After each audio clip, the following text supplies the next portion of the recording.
Lord, I want to know you. I want to know you, Jesus, more and more each day. Ooh, open the eyes of my heart, Lord. Oh, open the eyes of my heart. Oh, I want to see and know you more and more each day. How are y'all? The topic says, should a Christian watch the movie Wicked? This is for my young people. It's very important. Entertainment is a seed. You don't have to practice witchcraft to be influenced by it. All seeds grow, and all gates lead to your heart. Remember, I just talked about the 4 gates that are in your head. You got to guard your heart. Guard your heart. The lamp of your body is the eye. So whatever the eye stares at long enough becomes light or darkness inside you. So I'm just going to give you a few things here, and not just for Wicked, but also for us to also use this to guide the movies that we watch. Before you watch anything, ask yourself, will the Holy Spirit be comfortable sitting with me and watching this movie?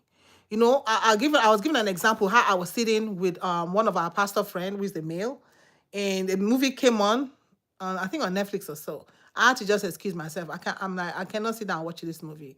I'm sorry. It's like, I don't care.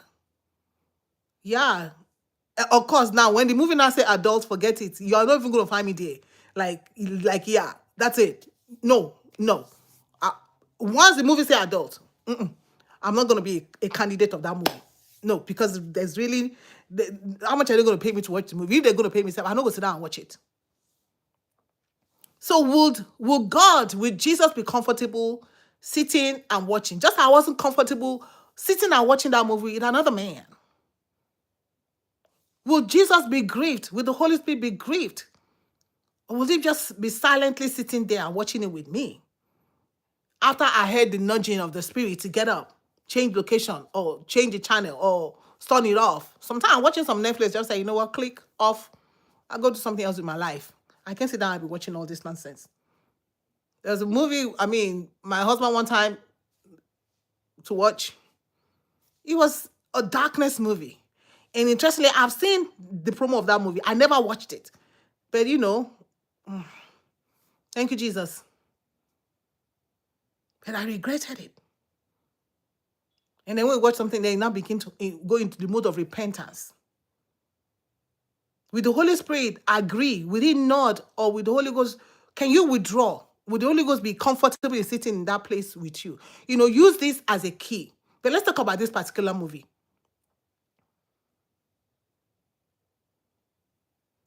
The eyes and your ears are what the entertainment industry capture at a goal. And these are very important parts. These are very important gates. The eyes are the lamp of your body. If your body is all in darkness, if everything you're consuming is darkness, horror movie, darkness,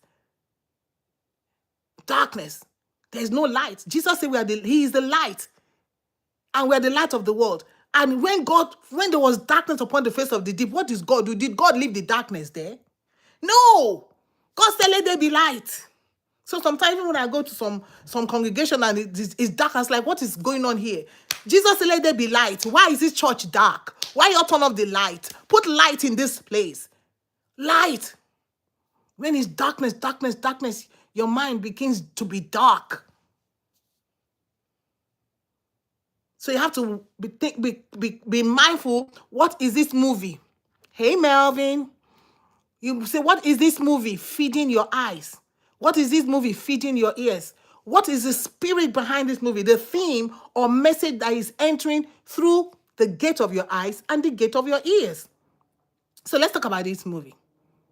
Psalm 101 verse 3 says, I will set no wicked thing before my eyes. So think about your TV or your phone or your iPad or your computer or whatever you're using to watch all this entertainment stuff. You're the one that paid for that TV. You bought it and put it in your house. You're paying for the subscription. You're paying for the Netflix.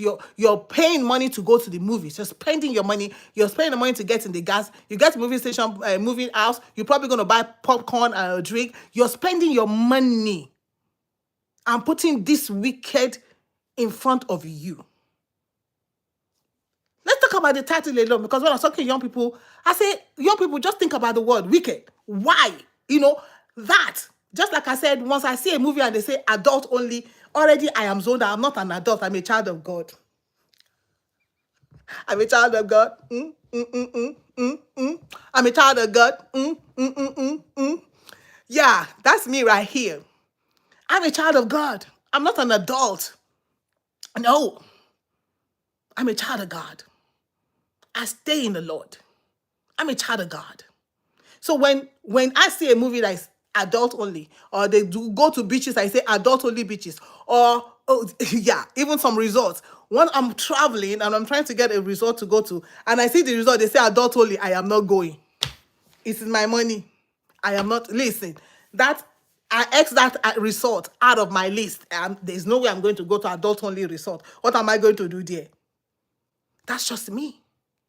I'm being mindful. I'm being intentional how I protect my mind.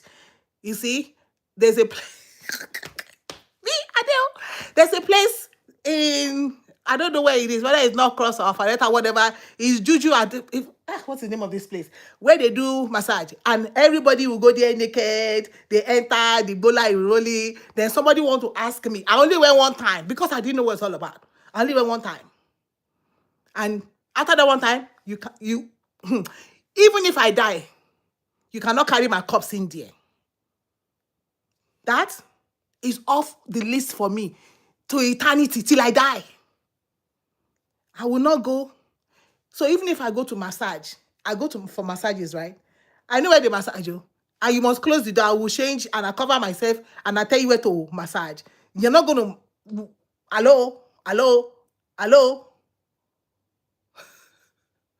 So we're talking about this movie. So the title of the movie, the title of the place, the title of the song knocks it out for me.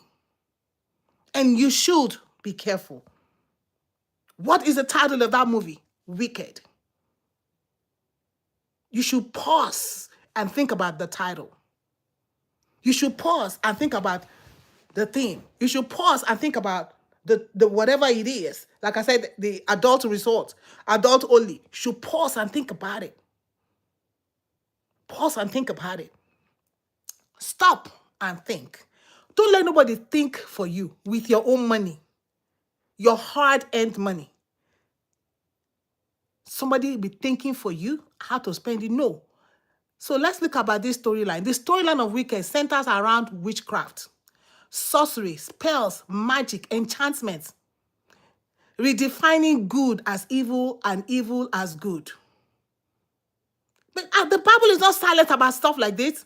You say you should not allow a witch to live. You say there should be no sorcery among you. Get rid of them. Ephesians 5:11 says, have no fellowship with the unfruitful works of darkness. So when I go and sit down in a movie that is about darkness, I'm having fellowship with the unfruitful works of darkness. Deuteronomy 18:10. He said, there shall not be found among you anyone who practices witchcraft. Isaiah 5:20 says, woe to those who call evil good and good evil. And we were talking about it. He said the world is coming to a place where they want us to. We are socially engineered to believe that it's okay. One person in this country started cross-dressing, made a lot of money with it. I was saying, he built house, but he did this. I don't care what he did with it. And guess what? You know the rest of the world. Of course, my dear country, they go 10 miles with it. Once they picked it up, ain't no stopping them. I don't care who did it. We have been socially engineered. When God tells us a woman should not put on a man's apparel, all of you will come now with trouser. Which one consign me with trouser? Even a shirt.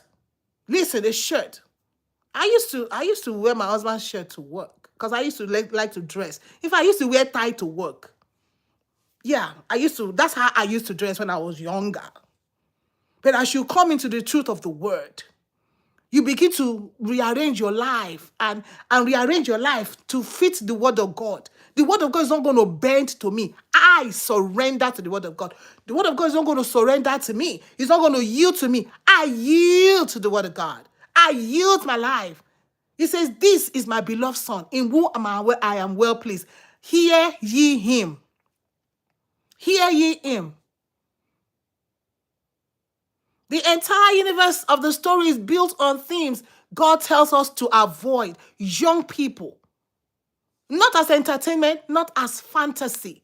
The world wants us to believe that it's okay, but we stand our ground. Pharaoh said, leave your children behind. Moses said, no, we ain't leaving our children. We are going with the old, the old, the young, the new, the animals. Everything we are going to worship the Lord together, because we don't know what the Lord is going to ask us. He may ask us, oh, yeah, let your children worship me. Or yeah, let the old women. Everybody is going to worship the Lord. I had to come and do it. This is very important for us. So young people, because holidays are here, there's going to be a lot of movies. There's one I'm going to carry the children of church to go with David. Even when they say it's biblical, you got to be even careful. You have to be careful. Because, when they say, let me go there. When they say Jesus movie, I say, were you here when Jesus lived? Do you know what it looks like? Do you know how he spoke? Do you know, what is it? Where is it? I don't care if it's the Bible or not. Lies.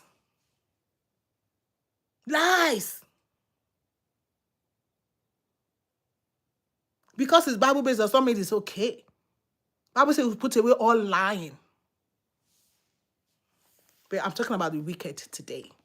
Another movie come out that my young people are crazy about. I'm going to find out about it, and I'm going to come talk about it. Everything about this movie is what God condemns in his word expressly. It's like the word of God is not covered about this movie. But I have to come here because we have a lot of work to do. You're called to me. We have a lot of work to do because the young people were defending this movie. Maybe a young person out there, maybe your parents are telling you, we're not trying to restrict you. It is for the gate of your eyes, the gate of your ears, the gate of your mouth. You got to protect your mind. You got to protect your mind, people. This movie is rooted in witchcraft, sorcery, spells, magic, enchantments, redefining good as evil and evil as good. No child of God should watch this movie. Period. I say no child of God. If you're an adult of God, go ahead. I'll show you're an adult. Okay. I see you when you're doing adult stuff. But if you're as a child of God and you say you love the Lord Jesus, choose you this day whom you will serve. I place before you life and death. But he said, choose life that ye may live. Don't tell me about depression and anxiety tomorrow when you fill your life and your time with watching things that are like this. Now, the world can do it. That's okay with them. But I see in Revelation and in Deuteronomy, he kept saying, this is not good for you. For it is not good for you. The laws that God gave his children is what he's telling them. Don't do this because it's not good for you. The world may be doing it, but you have been called. You have been separated unto me. Don't live like the world. He says, don't follow the way of the world. Children of God, if you're a child of God, don't follow the way of the world. You have to live a separated life. If you don't watch that movie, you ain't going to die. In fact, you'll be protecting your mentality. And don't make anybody make you feel as if you are losing a lot. I tell people I have not lost anything. I don't go clubbing. I've never gone clubbing in my life. I don't drink. I don't smoke. It don't make me better than people that do it. No. It's just that I miss anything. I don't miss anything. I do not miss no clubbing. I do not miss no drinking. I do not miss no partying. I do not miss whatever the young people did in my time. I did not miss any of those things. Nothing that I cannot say now, oh, okay, at this age, oh, I miss not doing this. No. I miss not doing this. No. So right now, don't make your friends feel like, oh, you are missing out. Because that's what it is. Don't fall. Don't let your guards down. Don't fall to peer pressure. If you cannot beat them, set the standard. We don't join them. They say we cannot beat them. No, we don't join them. We start a movement based on the word of God. We start a movement of radical Christians, or people who are radical for Jesus, who are following Jesus to the teeth. The Lord bless you, okay? You can do this. You got the power. You have the power in the Holy Ghost. The Holy Ghost, may the Holy Ghost guide you. And as you're making a decision in everything you do, consider Jesus. Consider the price that he paid for you.